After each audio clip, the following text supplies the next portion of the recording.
friendly relationship. Yeah. And I'm honoured to be joined by the boxing family of Liverpool, which is the Smiths. Which one do you want? Black? You all right? Yeah. I don't know what fan you are. Liverpool.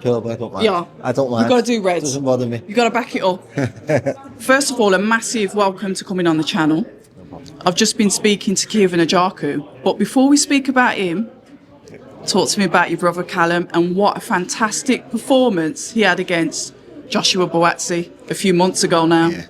I thought it was an unbelievable fight. Every credit to both fighters. I thought it was just good to have seen Josh as well. By the way, I think he turned up and everything he said beforehand he brought to the table, and you've got to credit that. Sometimes when two fighters come and they leave it all in the ring, it was an unbelievable spectacle for people. And I find still now I'm still getting stopped in the street all the time by people saying, "Hey, what a fight that was! Your brother was in." So they're usually the good ones, and Callum can pat himself on the back and be proud that he got a chance to show a little bit of what we all know. He's still got so much in the tank. People were doubting his desire before it and what he had left and stuff like that, and we were laughing about it, and hopefully now people know why we were so confident and so found the comments so laughable. You know what I find interesting, and I was one of these that said I can't call this fight because I knew what your brother was capable of. I found it quite negative that just because he lost to Artur Beterbiev, people were really questioning that. However, he did sort of disappear for a bit, and you know what it's like, out of sight, out of mind, and then we start almost like making up these stories that, he doesn't want it, where is he? You know that from being in a boxing family. This is bread and butter for you. What is that like for him to deal with? I'm asking you to speak on behalf of your brother, I guess. No, of course. Listen, I am really, really close to Callum. We're all close, and the defeat hurt him. We know what happened beforehand, preparation-wise. We know, the things that went wrong. But Callum's a proud man. He doesn't speak of it. He just takes it on the chin. I wasn't good enough. Beterbiev beat me on the night, and that's it. But we knew it was a little bit different, and we knew it didn't sit easy with him. So he took a bit of time. He licked his wounds, and he knew it wasn't the end. He said, I've still got things to do, and he got back in the gym. And again, we keep not tired of saying it, but he can live a comfortable life. He never throws another punch again. He's achieved his dream. He's been world champion. He's got the ring belt. I think he's the first scout to ever do that, and he's done unbelievable things. But he's still getting himself out of bed. He's still getting himself in the gym. He's still working his socks off all the time, and we see what he's putting in and know the desire he's got. So when people question it, it was a bit disrespectful to us. But hopefully now people see why we were disregarding the comments so much, and we seen what he had left, because the performance against Buatsi was good. It was what we all know he was capable of, and the two of them put on a really good show for everyone, and we've seen just how much Callum has got left. You know what's inside of your brother. Obviously, like I said, I've said it 1,000 times, you are a boxing family. You're not just a boxing family, you're a fighting family. Yeah. There's a difference. You can get people that can box all day long, but can they dig in and fight? How did he manage to, and I'm talking about the psychological side, lick his wounds and say, you know what, I ain't having this? I think he just knew things that went wrong in the preparation for the Beterbiev fight, and he knew the injury he was carrying, the fact that he couldn't spar. Before it and stuff, but again, he hasn't spoken on this because he's too proud to. But listen, would it have changed? Did it? Was it just not his night? Then fair enough, that's all fine. But he knew after that fight that, look, if I went in and gave everything I had, then maybe I could say, you know what, it's not there no more. But we didn't see half of what he's got, so he knew he still had things to do and things to show, and he got back in the gym, and you could see the desire in him with us around, and the fact that before the Buatsi fight, he just said, look, I don't want the inactivity no more, I want to fight. And he said, we've only got one show in 2 weeks, and he was like, I'll fight on that. Yes, and the Birmingham show. He fought in Birmingham on 2 weeks' notice for a former world champion, a former Ring Magazine belt holder, is just to be ready to fight in 2 weeks shows everything about the athlete, what he is. He lives a good life, he lives a clean life, and he's always in the gym, he's always progressing himself. And the fact that he fought on 2 weeks' notice for the level he's at, I think that answers every question anyway, but still people doubted him, so he went and showed what he's about in the Buatsi fight, and now he's in an unbelievable position where he's the name on everyone's lips. And that's what I'm saying. He is in that unbelievable position. We get it. They want the rematch to happen with Beterbiev and Bivol again. We've got David Benevidez in the mix, and that is a name that I've got to say I like that a lot, because Benevidez is come forward because he's also aggressive. He wants to break you down, but on the front foot.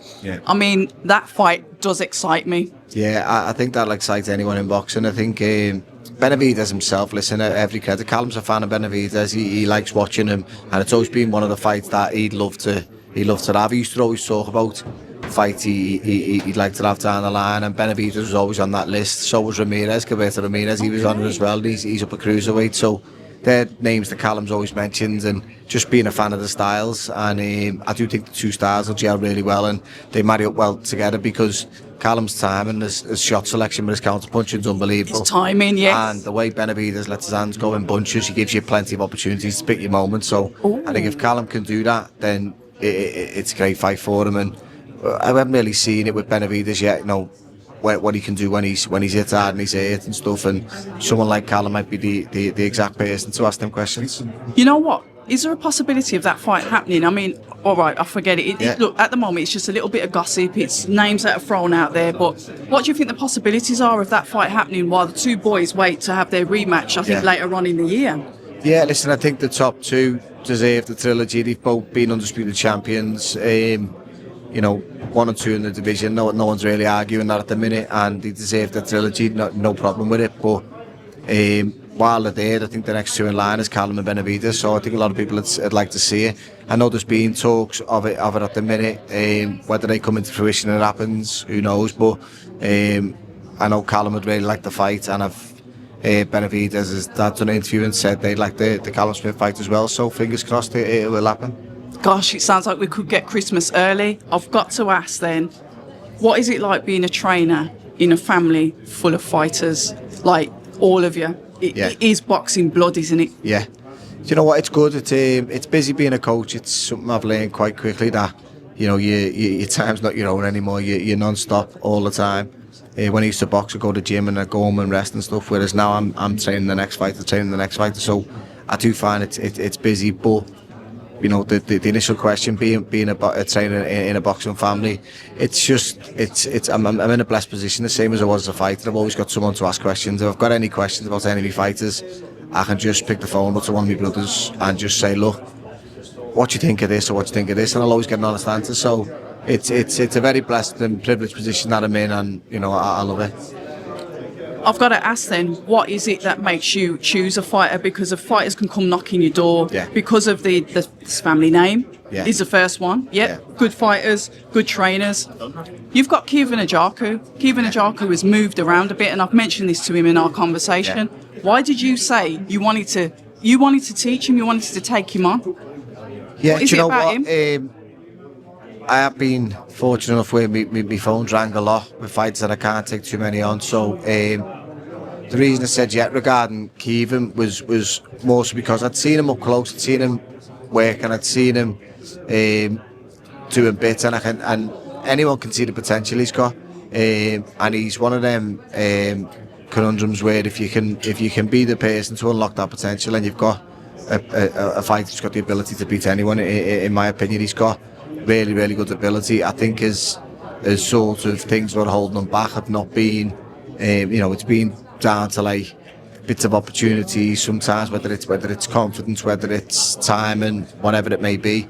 But we haven't seen the best of him yet, and that's something with me as a coach where I think, you know what, if I can get the best out of him, then who knows how good he can be, and I'm willing to you know, put my own name on the line for that. The fact that I've said to him from day one, we're there now, we're 16-0, so any fights are going for me. I think we just want to fight them all now, and since we've been there, we've had a few names put to us, and he said yes to every one of them, so I'm happy enough with that, and again, I want to see him fight them all.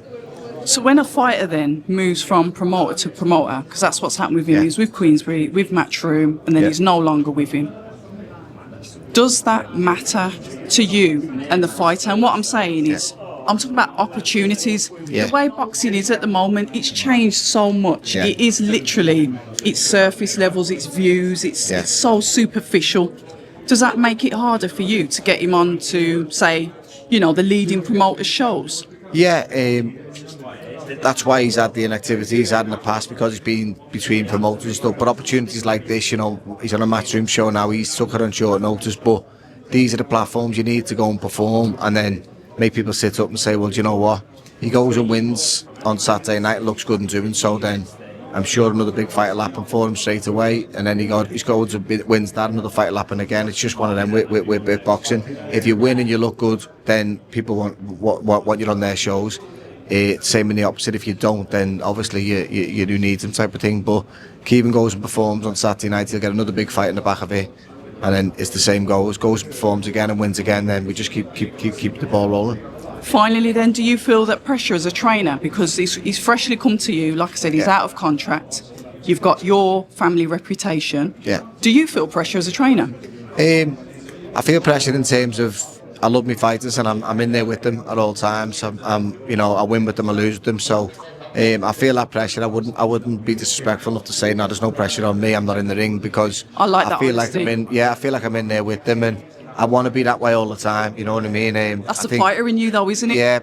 People will always see me in the corner. I'm always, you know, I'm in there with them, and I'll be working on things before I'm with them, but I'll always pray for them. They'll see me bless myself in the corner and stuff. I want the best for them. I see how hard they work, so I want them to get the results. Listen, it's been an absolute pleasure. I'm going to let you go and get your grub. Yeah, no all problem. the best with him on Saturday, and I hope to see him out. Yeah, fingers crossed. Get some luck change for him. Yeah, that'll be it. She's got to perform. And say hello to Callum as well. Congratulations. Definitely will do. Yeah, take it easy. Thank you. Thank you very much. People say I'm toxic, and honestly, I don't care.